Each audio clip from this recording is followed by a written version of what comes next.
United nation में बेइज्जत हुए नेतन्याहू, आखिर ऐसा क्यों कहा जा रहा है? पूरी दुनिया के सामने ऐसे अल्फाज का इस्तेमाल नेतन्याहू के लिए किया जा रहा है जो इससे पहले शायद ना किया गया हो, क्योंकि पूरी दुनिया ये कह रही है कि यूनाइटेड नेशन में अब नेतन्याहू नंगे हो चुके हैं। और ऐसे मौके पर हूटिंग भी खूब हुई है। चोर की तरह कातर आंखों से भी इजरायली पीएम दिखाई दिए, देखते हुए, ताकते हुए। ये मौका कब था, आखिर ये क्या हुआ है, वाकया क्या है, इस वीडियो के जरिए पूरी तफसील आपको बताएंगे। अक़वाम मुत्तहिदा की जनरल असेंबली में इस्राएली वजीर आजम को सुबकी का सामना करना पड़ा। आखिर क्यों, इसका जवाब आपको बताएंगे इस वीडियो के जरिए। ये ऐसा उस वक्त हुआ जब अरकान ने यूनाइटेड नेशन में मौजूद डाइस पर मौजूद इस्राएली पीएम बेंजामिन नेतन्याहू का खिताब नहीं सुना और बाइकआउट कर दिया, और बाइकआउट की शक्ल में वॉकआउट करते हुए ये तमाम अरकान नजर आए। तो इस्राएल के पीएम नेतन्याहू ने यूनाइटेड नेशन में, आपको बताएं कि अपना खिताब शुरू किया, भाषण दिया, लेकिन उन्हें भारी बेइज्जती का सामना करना पड़ा, क्योंकि जो अरकान थे, जनप्रतिनिधि थे, जैसे उन्होंने बोलने की शुरुआत की, खिताब यानी भाषण की शुरुआत की, वैसे ही जमकर हूटिंग की जाने लगी। अरकान की तरफ से जमकर आवाजें निकाली जाने लगी, जिससे नेतन्याहू हैरान रह गए, हक्का बक्का रह गए। शायद उन्होंने ऐसा नहीं सोचा होगा। हालांकि इस्राएल की तरफ से पहले ही कहा गया था, नेतन्याहू ने भी कहा था कि हमें यह अंदाजा है कि हम आइसोलेट होकर रह जाएंगे। जो हमारी नीति है, जो पॉलिसी है, जिस पर हम काम कर रहे हैं, उसकी वजह से पूरी दुनिया हमें आइसोलेट कर सकती है। इसके लिए हमें तैयार होना चाहिए, लेकिन इस तरह के उनके साथ बर्ताव किए जाएंगे, इसका शायद नेतन्याहू को अंदाजा नहीं रहा होगा। जो तस्वीरें आप देखेंगे, वो तस्वीरें ऐसा दिखा रही हैं और ये बता रही हैं कि नेतन्याहू हैरान हुए हैं, और हैरान से ज्यादा परेशान हुए हैं, और परेशान होते हुए ऐसा दिख रहा है कि हक्का बक्का रह गए हैं। और ये पूरी जो वीडियो है सोशल मीडिया पर जमकर वायरल हो रही है।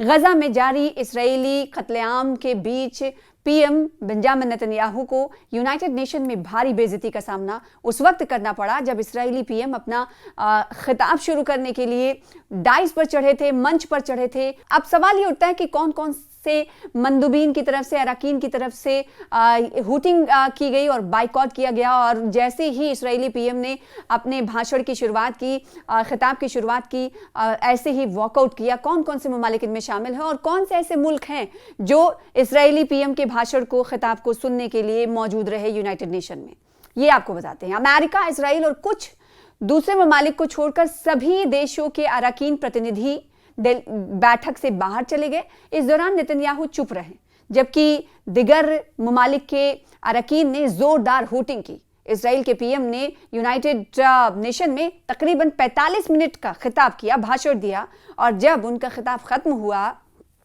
तब इस्राएल और अमेरिका के जो अरकान थे, उन्होंने तालियां बजाई, प्रतिनिधि जो थे तालियां बजाई। बाकी जो थे वो उस वक्त बाहर जाते हुए दिखाई दिए जब उन्होंने भाषण की शुरुआत की। और आप इन तस्वीरों में देख पा रहे हैं कि किस तरीके से जैसे ही अपने खिताब की शुरुआत करते हुए बेंजामिन नेतन्याहू दिखाई दे रहे हैं, वैसे ही कई सारे अरकान यूएन की इस सभा को छोड़ते हुए एक एक करके बाहर जाते हुए दिखाई दे रहे हैं। और फिर जब ये 45 मिनट का लंबा भाषण, लंबा खिताब इस्राएली पीएम का खत्म हुआ, उसके बाद अमेरिका समेत कुछ ऐसे देश के मंदुबीन थे, अरकान थे जो मौजूद थे, उन्होंने तालियां बजाई, लेकिन कुछ लोग उनका मजाक भी उड़ाने लगे। इस पूरे वाकये का वीडियो सोशल मीडिया पर जमकर वायरल हो रहा है। वीडियो में साफ दिखाई दे रहा है कि मुस्लिम ममालिक समेत कई देशों ने, कई ममालिक ने इस्राएली पीएम नेतन्याहू के खिताब का बाइकआउट किया है। इन अरकान ने जोरदार वोटिंग की है। कुछ जो अरकान थे, प्रतिनिधि थे, उन्होंने इस घटना के, इस वाकये का वीडियो भी बनाया। इस दौरान जो सभापति थे, उन्होंने शांति की अपील की, लेकिन धीरे धीरे सभी लोग यूएन के इजलास से बाहर निकल गए।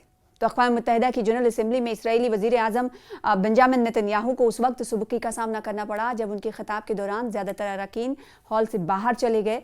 गैर मुल्की मीडिया के मुताबिक मुस्लिम ममालिक के नुमाइंदों के साथ साथ दिगर रुकन ममालिक ने भी नेतन्याहू की तकरीर का बाइकआउट किया, जिसके बायस हाल तकरीबन खाली हो गया था। खाली हुई कुर्सियां आप देखेंगे, खाली हुए पूरे रोज दिखाई दे रहे हैं। पूरे रो में कोई भी अरकान रुकन नहीं दिखाई दे रहा है। रिपोर्ट्स के मुताबिक बात करें तो नेतन्याहू ने जैसे ही तकरीर शुरू की, मुख्तलिफ वफूद एहतजाजी तौर पर अपनी नशिस्तें, अपनी कुर्सियां छोड़कर बाहर चले गए और ये मंजर देखकर इसराइली वजीर आजम शदीद परेशान और हक्का बक्का रह गए। जैसा कि हमने आपसे कुछ देर पहले आपको बताया, उनके चेहरे पर झिझक और गैर मामूली बेचैनी साफ झलक रही थी, क्योंकि आलमी प्लेटफॉर्म पर इस कदर बड़े पैमाने पर बायकॉट इसराइल के लिए एक वाज़ेह पैगाम था।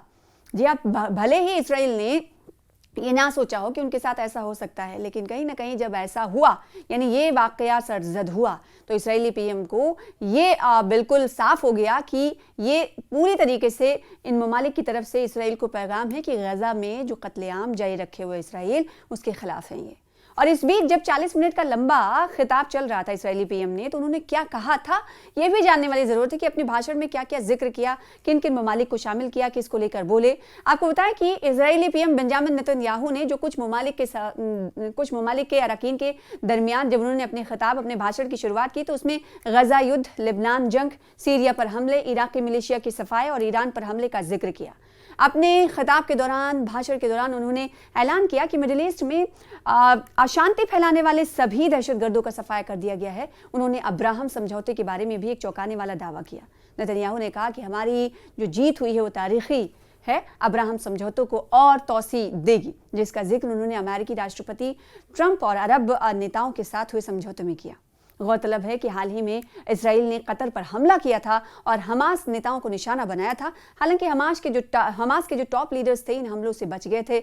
उसमें कुछ जिन्हें निशाना बनाने की कोशिश इसराइल की तरफ से की गई थी हमास के लीडरान को, वो उस वक्त हमले के मकाम पर नहीं थे। इस हमले से हमने देखा कि गल्फ कंट्रीज में कशीदगी बढ़ गई थी और तमाम जो इस्लामी दुनिया, अरब ममालिक के मंदुबीन हैं, सरबराह हैं, वो एकजुट होकर बातचीत करते हुए देखे गए और इसराइल के खिलाफ ना सिर्फ बातचीत बल्कि एक एक्शन प्लान भी तैयार किया गया और इसको नाम दिया गया कतर डिक्लेरेशन। और जब ये किया गया था उस वक्त दोहा में पूरी तरीके से सिक्योरिटी सख्त थी और सभी ममालिक को मदऊ किया गया था। अलग अलग ममालिक के वज़राए ख़ारिजा इसमें शामिल हुए थे और कहा यह गया था कि हम सब इकट्ठा इसलिए यहाँ पर हुए हैं कि ना सिर्फ बातें करें बल्कि कड़ा एक्शन इसराइल के खिलाफ लें और इसराइल को इस बात की कहीं ना कहीं एहसास कराया जाए इस बात का कि वो आइसोलेट हो जाएगा अगर वो अपनी पॉलिसी को तर्क नहीं करेगा।